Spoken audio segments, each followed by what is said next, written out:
এই দলের চেয়ারম্যান আজকের এই 21শে জানুয়ারি প্রতিষ্ঠাতা দিবস পালন করার জন্য তাকে 42টা দিন জেল খাটতে হয়েছে এবং এই পার্টির রাজ্য নেতৃত্ব আরো সদস্য তাদেরকেও জেল খাটতে হয়েছে। 21শে জানুয়ারি আমরা কি বলেছিলাম সেদিন? আমরা বলেছিলাম গ্রামের একজন খেটে খাওয়া মেহনতি মানুষের কথা, আমরা বলেছিলাম গ্রামের শিক্ষিত বেকার যুবকের কথা, আমরা বলেছিলাম অসহায় নিপীড়িত বঞ্চিত মানুষের কথা। আর এই মানুষের কথা, সমাজের কথা, দেশের কথা বলতে যে আমাদেরকে জেল খাটতে হয়। কিন্তু আজকের দিনে খেয়াল করে দেখুন, সারা পশ্চিম বাংলা জুড়ে মেম্বার থেকে শুরু করে, প্রধান থেকে শুরু করে, এমএলএ থেকে শুরু করে, এমপি থেকে শুরু করে, বিডিও, এসডিও, ডিএম থেকে শুরু করে, থানা অফিসার থেকে শুরু করে, গড়ে প্রত্যেকের চুরি ছাড়া দ্বিতীয় কোনো কাজ নেই, কিন্তু তারা জেলের বাইরে থাকে। আর যারা গরিবের কথা বলে, যারা অসহায় মানুষের কথা বলে, তাদেরকে এই তৃণমূল সরকার পুলিশকে দিয়ে জেলের মধ্যে ভরে রাখে।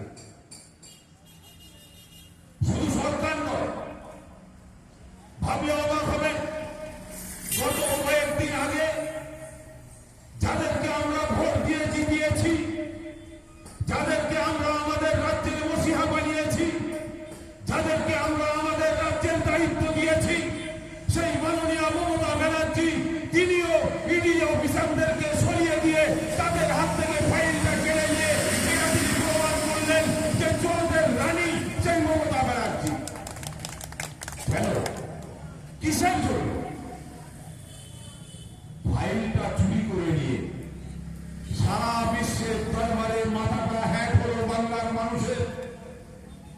কেন? বাংলার মানুষ ভোটটা দিয়ে তোমাকে প্রধানমন্ত্রী বানিয়েছে, আর তুমি যেখানে 2 নম্বরই হয়, চুরি হয়, ডাকাতি হয়, গুন্ডামি হয়, তাদেরকে যখন সরকারি অফিসাররা তলব করে ডাকে, তাদেরকে নিয়ে যখন সার্চ করে, তাদের বাড়িগুলোতে যখন চেক আপ করে, কালো টাকা, কাটমানির টাকা, চুরির টাকা, কয়লার টাকা, সোনার টাকা, সেগুলো লুট করে নিয়ে যারা রেখে দিয়েছে, সেগুলোকে যখন উদ্ধার করার জন্য প্রশাসনিক মানুষগুলো যায়, তখন তাদেরকে আটকানোর চেষ্টা হয়।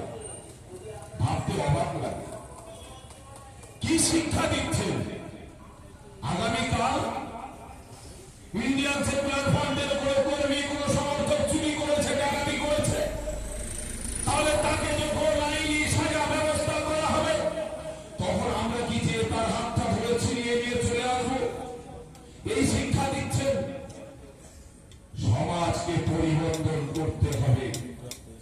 বাবা সাহেব আম্বেদকর তিনি সংবিধান এমন ভাবে রচনা করে গেছেন যে সংবিধানের মাধ্যমে দলিত, আদিবাসী, হিন্দু, মুসলিম প্রত্যেকের যার যেটা অধিকার ছিল, তার অধিকারটা পাইয়ে দেওয়ার জন্যই সরকার, তার অধিকারটা পাইয়ে দেওয়ার জন্যই প্রশাসন, ন্যায্য বিচার করার জন্যই সংবিধান, কোর্ট, আইন, আদালত। কিন্তু আমরা কি লক্ষ্য করে দেখছি? কোন সমাজ দেখছি? আগামী প্রজন্মের কাছে কোন সমাজ আমরা দিয়ে যাচ্ছি? এটা আপনাকে আমাকে ভাবতে হবে। আপনি আপনার মূল্যবান ভোট আপনার যেখানে খুশি আপনি সেখানে দিন। আমরা আপনাদের কাছে ভোট চাইতে আজকের দিনে আসিনি। রাজনৈতিক দল ভোট চাওয়ার স্বাভাবিক, ভোট চাইতে আসবো আমরা, কিন্তু আজকের দিনে আপনাদেরকে বলতে এসেছি, আপনার ওয়াকফ সম্পত্তি বাঁচাবার জন্য কোন বিধায়ক যখন কথা বলেনি, বীরজেলা নওশাদ সিদ্দিকী ঘরে বসে থাকেনি, তিনি কলিকাতার রাজপথে, থানার মধ্যে, জেলের মধ্যে বসেছিলেন আপনার জন্য আন্দোলন করতে। যে সেই ব্যক্তি ডাক দিয়েছেন। আমি বলতে চাই, আপনার কবরস্থানকে বাঁচাবার লক্ষ্যে, আপনার মসজিদ মাদ্রাসাকে বাঁচাবার লক্ষ্যে, আপনার ধর্মস্থান গুরুদ্বারা থেকে শুরু করে, মন্দির থেকে শুরু করে, আর হিন্দু ভাইদের দাহ করার যে জায়গাগুলো আছে, শ্মশান ঘাটা, সেটাকেও বাঁচানোর জন্য পীরজাদা নওশাদ সিদ্দিকীর হাতকে শক্ত করতে হবে। ভোট আপনার লাগবে না, ভোট আপনার দিতে হবে না, কিন্তু এই 21শে জানুয়ারি কলিকাতার রাজপথটা ভরিয়ে দিতে হবে। 21শে জানুয়ারি কলিকাতার রাজপথটা জনগণের রাজপথ তৈরি করতে হবে। কেন যে মানুষ এতগুলো বিধায়ক থাকার পরে কোন বিধায়কের মুখে কথা থাকে না, একটি মাত্র বিধায়ক তার দায় পড়ে গেছে, ঘরে বসে এসি রুমের মধ্যে থাকতে পারেননি। যখন হুগলি জেলার মতো জায়গায় দাড়িওয়ালা টুপিওয়ালাদের গলায় রশি বেঁধে, হাতে পায়ে রশি বেঁধে, টানা হিচড়া করে গাড়িতে তুলে উড়িয়ে দেওয়ার প্ল্যান হয়, তার বাড়িতে কোনো বিধায়ক যায় না, পীরজাদা নওশাদ সিদ্দিকী পৌঁছে যায়। তার জন্য আপনাকে যেতে হবে। কে আছে? যখন গুটিয়ারের মতো জায়গায় ভাইয়ের পায়ে দড়ি বেঁধে চোর বদনাম দিয়ে টানতে টানতে নিয়ে যেয়ে পিটিয়ে মেরে দেয়, কথা বলার মতো কোন মানুষ পশ্চিম বাংলায় নেই, কোন এমএলএ নেই, কোন এমপি নেই, কিন্তু পীরজাদা নওশাদ সিদ্দিকী ঘরে বসে থাকেননি। তিনিও দৌড়ে ছুটে চলে গেছেন সেই ঘুটিয়ারিতে, যে আজকের এর একটা হেনস্থা করতে হবে। কেন থানা মামলা নেবে না, থানা কেস নেবে না, থানা সুমোটো কেস করবে না। হিন্দুর জন্য, গরিব হিন্দুর জন্য, গরিব মুসলমানের জন্য, গরিব আদিবাসীর জন্য, গরিব দলিতের জন্য পশ্চিম বাংলায় একটা বিধায়ক দেখাতে পারবেন না যে লড়াই করছে, যে সংগ্রাম করছে, যে আন্দোলন করছে।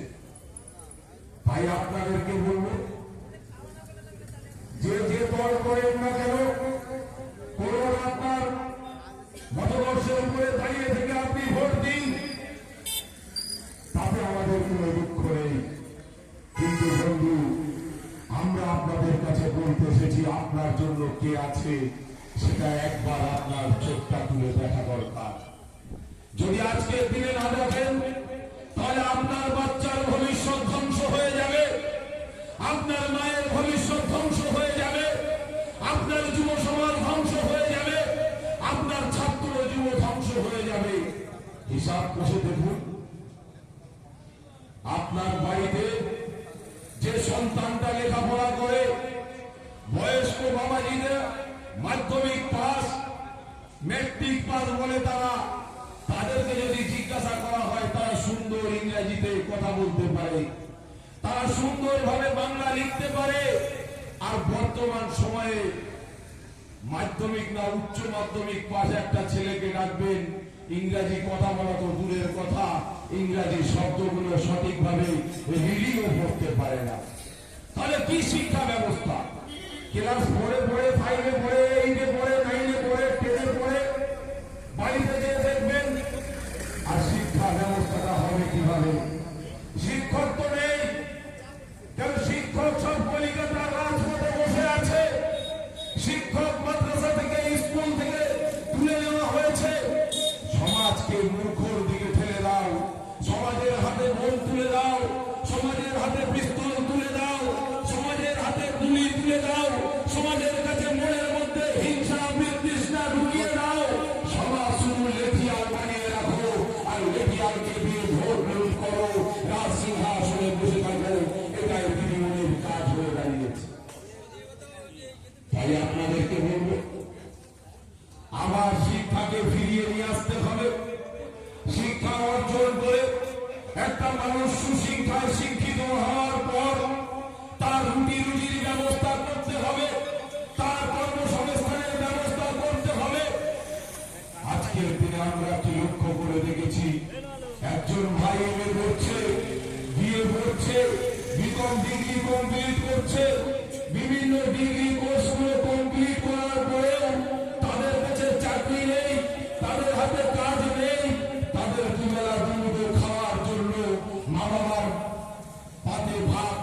দেওয়ার জন্য, সন্তানদের মুখে হাসি ফোটাবার জন্য বিদেশ পাড়ি দিচ্ছে। কখনো গুজরাট, কখনো আহমেদাবাদ, কখনো পাঞ্জাব, কখনো হরিয়ানা, কখনো রাজস্থান, কখনো তেলেঙ্গানা, বিভিন্ন জায়গায় যে তারা রুটি রুজির জন্য দৌড়াচ্ছে, তারা রুটি রুজি অন্বেষণ করছেন, তারা করছেন, খুঁজে বেড়াচ্ছেন। আমরা এটা দেখতে হবে, পশ্চিমবাংলায় এত বছর ভারত স্বাধীন হওয়ার পরে আমার ভাই দুবেলা দুমুঠো খাওয়ার জন্য কেন যে রাজমিস্ত্রির কাজ করবে, কেন যে বড় বড় বিল্ডিং বানাবে, আর সেই বিল্ডিং বানাতে গিয়ে সেখান থেকে পড়ে মৃত্যুবরণ করবে, ভালো মানুষ যাবে আর মৃত্যু লাশ হয়ে ঘরে ফিরবে। এটা আপনাকে আমাকে দেখতে হবে। কোন রাজ্যে আমরা বসবাস করছি ভাববেন না। আজকের দিনে আমরা দেখছি মাঠে চাষ করতে যাচ্ছে অন্যরায়, ইট কাটতে যাচ্ছে অন্যরায়, তামিলনাড়ুতে, হায়দ্রাবাদ, বিভিন্ন জায়গায় শ্রম দান করতে যাচ্ছে। আবার শুধু তাই নয়, পরিযায়ী শ্রমিক বাংলা ভাষায় কথা বলেন বলে তাদেরকে বাঙালি তকমা, বাংলাদেশি তকমা লাগিয়ে তাদেরকে এমন ভাবে পিটিয়ে মেরে দেওয়া হচ্ছে, লাশ হয়ে তারা ঘরে ফিরছে। আজকের স্বাধীন ভারতে এই পশ্চিম বাংলায় আমাদেরকে দেখতে হয়। যখন এই পশ্চিম বাংলার বিধানসভার মধ্যে আপনার আমার বিধায়ক বলেছিলেন যে পশ্চিম বাংলার যতগুলো বিধায়ক আছে আমরা সকলে মিলিতভাবে কেন্দ্রীয় সরকারের কাছে একটা চিঠি লিখি যে অন্যান্য রাজ্যগুলোতে পরিযায়ী শ্রমিকরা বাংলা ভাষায় কথা বলে বলে তাদেরকে পিটিয়ে মেরে বাংলাদেশ নাম করে হয় বাংলাদেশ বর্ডার পার করে দেওয়া হচ্ছে, ইন্ডিয়ান বর্ডার পার করে, আর না হলে তাদেরকে মেরে দিয়ে ঘরে পাঠানো হচ্ছে। অতএব এটা নিয়ে বিধানসভার মধ্যে একটা বিল পাস হোক, কিন্তু হতভাড়া যতগুলো বিধায়ক আছে একটা বিধায়ক সেটা নিয়ে কথা বলেননি, সেটা নিয়ে আওয়াজ তোলেনি। পীরজাদা নওশাদ সিদ্দিকী সে তার যতটা ক্ষমতা দলবল নিয়ে, লোকজন নিয়ে আমাদের যে শ্রম দপ্তর আছে পশ্চিম বাংলার, সেই শ্রম দপ্তরের সামনে দাঁড়িয়ে তিনি আওয়াজ দিয়েছিলেন।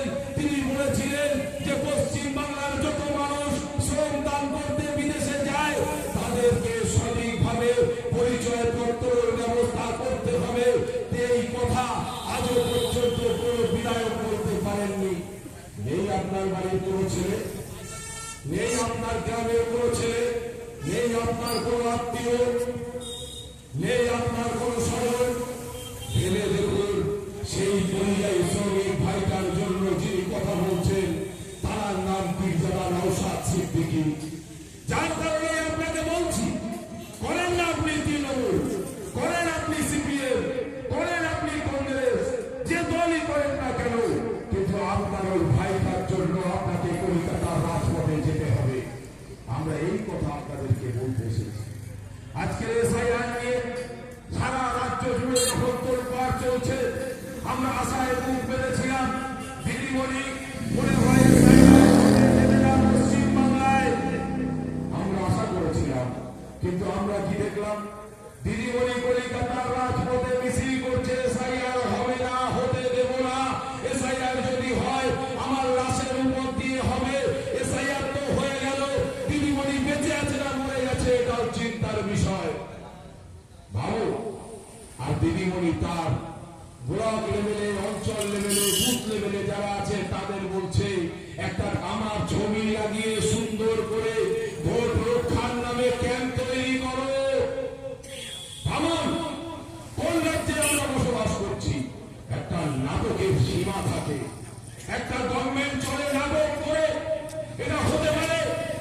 আজকে ভাবুন দিদিমণি যখন ক্ষমতায় আসার আগে বলেছিলেন সার্চের কমিটি রিপোর্টকে বাস্তবায়ন করব, আজও পর্যন্ত একটা প্রমাণিত ভাবে করে দিয়েছেন, দেখাতে পারবেন?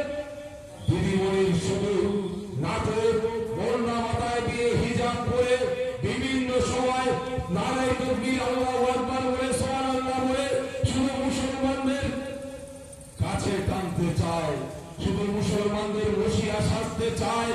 কিন্তু সেই মুসলমান সম্প্রদায়ের মানুষগুলো তারাও দেখে নিয়েছেন যে ওয়াকফ নিয়ে দিদিমণি কিভাবে বিচারিতা করলেন। ভাবলেন না?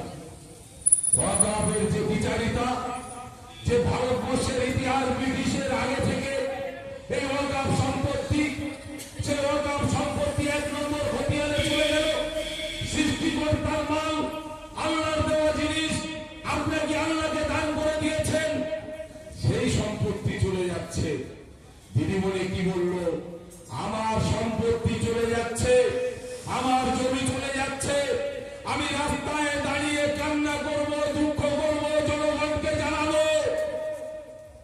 দিদিমণি বললেন কাঁদা যাবে না, জনগণকে জানানো যাবে না। যদি জনগণকে জানাতে হয়, আন্দোলন করতে হয়, কাঁদতে হয়, দিল্লিতে যে কান্না করো। এই পশ্চিম বাংলায় অকাপ দিয়ে গুলি করা যাবে না। দিদিমণি আপনি কি করছেন? ইডি দিল্লি নিয়ন্ত্রণ করে, তাহলে দিল্লিতে যে আন্দোলন করুন, দিল্লিতে যে কথা বলুন, দিল্লিতে যে কথা বলুন, আন্দোলন করুন, দিল্লিতে যে সমস্যা তৈরি করুন। আমরাও বলতে পারি দিদিমণি এই ইডিকে ব্যবহার করলো তার জন্য এই পশ্চিম বাংলায় কোনো গুলি করা যাবে না। যদি তুমি এই পশ্চিম বাংলায় গুলি করো, পশ্চিম বাংলার জনগণ আগামী 2026-এ তোমাকে গুলি করে ধুয়ে মুছে সাফ করে দেবে সংবিধানের মাধ্যমে। সেজন্য তুমিও তৈরি হও। বলবো কেন আমার বাপের সম্পত্তি, ওয়াকফ সম্পত্তি চলে যাবে, মসজিদ চলে যাবে, মাদ্রাসা চলে যাবে, আমি কথা বলতে পারবো না, এটা কিভাবে সম্ভব? তাই আপনাদেরকে বলবো, ভাবুন, ভাববার সময় এসে গেছে। আজকের দিনে পিঠে আর দেওয়াল থেকে নেই, একদম কানায় দাঁড়িয়ে আছেন আরএসএস বিজেপি দ্বারা পরিচালিত এই তৃণমূল সরকার। আরএসএস এর এজেন্ডাকে বাস্তবায়ন করার জন্য প্রতিটা জায়গায়, প্রতিটা গ্রামে, প্রতিটা বুথে, প্রতিটা অঞ্চলে, প্রতিটা জায়গায় পুরো এজেন্ডাকে বাস্তবায়ন করার জন্য উঠে পড়ে লেগেছে। মিলিয়ে আপনি দাড়িওয়ালা, টুপিওয়ালা, ইমানদার মুসলমান, তৃণমূলের নেতৃত্ব বিজয় সম্মিলনী অনুষ্ঠান হচ্ছে। পুজোর পরে, বিজয় দশমীর পরে বিজয় সম্মিলন অনুষ্ঠান কে করছেন? একজন দাড়িওয়ালা, টুপিওয়ালা, নামাজি মুসল্লি, টুপি মাথায় দিয়ে বিজয় সম্মিলনী অনুষ্ঠানে বসে আছে। ইমানটা আছে না গেছে? মুফতি সাহেবের কাছে যে একবার ফতোয়াটা নিয়ে দেখবেন, তাহলে ইমান লোটার একটা চক্রান্ত। তারপরে পরে আমার ওই দিদিমণি দীঘায় জগন্নাথ মন্দির, সেই মন্দিরের পোশাক বাড়ি বাড়ি রেশনের মাধ্যমে পৌঁছানোর ব্যবস্থা। কে নামাজি আছো, মুসল্লি আছো, খাও, মন্দিরের পোশাক খাও, যত খুশি খাও। তুমি এটা আসবে না, তোমার বাড়িতে রেশনের মাধ্যমে পৌঁছে দেওয়ার ব্যবস্থা করবো। মিটে গেল কদিন, খুব ঠান্ডা, চুপচাপ। আবার ওই দিদিমণি বলতে শুরু করলো, দক্ষিণবঙ্গে যে, উত্তরবঙ্গে যে, আমি এখানে মন্দির বানাবো। কি মন্দির? মহাকাল মন্দির। আমি কলকাতায় এসে বললো আমি এখানে দুর্গাঙ্গন বানাবো। তাহলে বিজেপি তো চাইছে এটা হিন্দু রাষ্ট্র করতে। দিদিমণি আপনি আর বিজেপি দুজনের মধ্যে ফারাকটা কোথায়? এটা আমরা জানতে চাই, বাংলার জনগণ জানতে চায়, বাংলার মানুষ জানতে চায়। তাই বলি বন্ধু, হিন্দুত্ব কায়েম, বিজেপির গায়ের ভাষণ, মুসলমান বিদ্বেষী ভাষণ যে যারা দেয়, তাদের বিরুদ্ধে দিদিমণির কোনো কথা নেই। আমি আস্তে আস্তে শুনছিলাম, আমার এক ভাই বলছিলেন অসীম সরকার কোরআনের বিরুদ্ধে বললেন দিদিমণি অ্যারেস্ট করার ক্ষমতা নেই। ন্যূনতম একটা ভিডিও বার্তা দিয়েও বলতে পারেননি, একটা প্রতিবাদ করেও বলতে পারেননি যে অসীম সরকার যে কথাটা বলেছে তা অন্যায় করেছে। এই অন্যায় করেছে, এই কথাটা বলারও হিম্মত এই দিদিমণির নেই। আমি তৃণমূলের ওই সমস্ত ভাই বন্ধুদেরকে উদ্দেশ্যে বলবো, আছে আপনার নেতা, আপনার লিডার, আপনার যারা আছে, তাদের অসীম সরকারের বিরুদ্ধে একটা কথা বলতে পারবেন? পারবেন না।